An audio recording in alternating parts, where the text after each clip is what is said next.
इवेंजर्स doomsday के trailer ने पूरी एमसीयू फैंडम को हिला दिया है, लेकिन ट्रेलर से भी ज्यादा दिलचस्प हैं मेरे 7 बड़े सवाल, जिनका जवाब अभी तक मार्वल ने नहीं दिया है।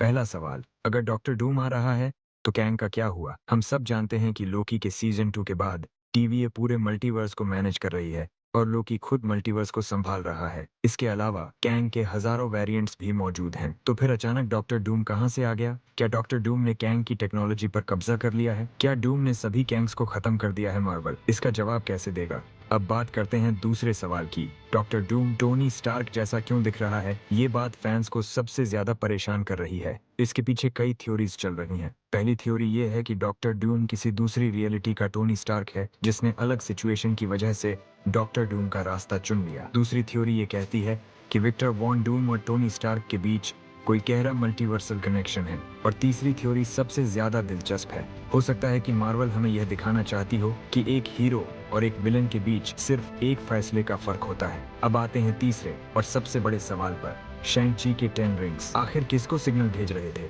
शैंग-ची के पोस्ट क्रेडिट सीन में वोंग, ब्रूस बैनर और कैप्टन मार्वल ने साफ कहा था कि ये सिग्नल बहुत पुराना है और कहीं ना कहीं भेजा जा रहा है। लेकिन सवाल ये है कि आखिर किसको? क्या यह सिग्नल कैंग के लिए था या डॉक्टर डूम के लिए? क्या इसी 10 रिंग्स ने ही डूम को मल्टीवर्स तक पहुंचने का रास्ता दिखा दिया है? चौथा सवाल, डॉक्टर स्ट्रेंज कहाँ है? Doctor strange in the multiverse of madness के बाद से डॉक्टर स्ट्रेंज को लेकर बहुत सारे सवाल खड़े हो गए हैं। डॉक्टर स्ट्रेंज क्लिया के साथ डार्क डायमेंशन में गया था, लेकिन उसके बाद उसका कोई जिक्र नहीं हुआ। क्या डॉक्टर स्ट्रेंज को पहले ही डॉक्टर डूम की प्लान के बारे में पता चल गया था या फिर वह किसी दूसरे यूनिवर्स में फंस गया है? पांचवा सवाल, लोकी का असली रोल क्या होगी? लोकी अब पूरे मल्टीवर्स को संभाल रहा है, लेकिन सवाल यह है कि अगर डॉक्टर डूम पूरे मल्टीवर्स पर हमला करता है तो लोकी क्या करेगा? क्या लोकी एवेंजर्स की मदद करेगा या फिर वह खुद डॉक्टर डूम का सबसे बड़ा निशाना बन जाएगा? छठवां सवाल, फैंटास्टिक फोर की एंट्री कैसे होगी?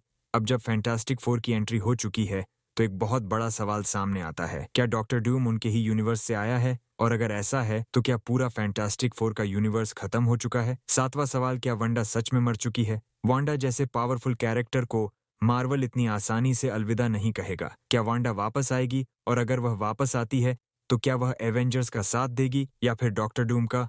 और सबसे बड़ा सवाल ये है कि क्या एवेंजर्स इस बार जीत पाएंगे या फिर डॉक्टर डूम पूरे मल्टीवर्स पर कब्जा कर लेगा?